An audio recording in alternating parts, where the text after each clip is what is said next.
If I can just go across to the Finance Minister of Kerala, Mr. Thomas Isaac, who's joining us. Mr. Isaac, thank you so much for joining us. If you could perhaps just help us understand the immediate task ahead for Kerala. What is it that needs to be done? How bad is the damage? And what can all of us do to help?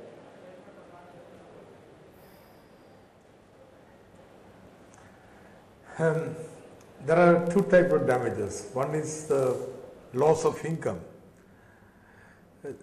There has been hardly any work for the laborers the last 1 month. Tourism industry has come to a standstill, agriculture crop loss, and so on. Now all this requires immediate response from the government, which is really in nature of revenue expenditure. You have to give compensation to people, you have to subsidize their food, run the rural centers, run the camps, and so on. And we expect this to be something like 3,000 crores. But more important is the major loss in the assets and crops, which needs reconstruction. For example, reconstruction of the roads, which have been severely damaged itself, would come to, our estimate is something like 10,000 crores or rupees.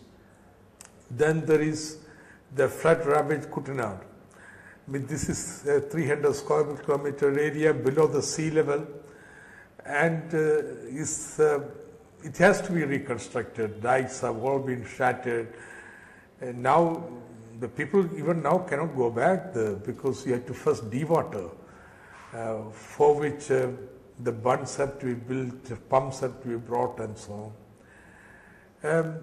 The whole entire sea coast is subject to erosion. In Kerala, unlike the rest of India, there is a severe imbalance between sea erosion and sea accretion.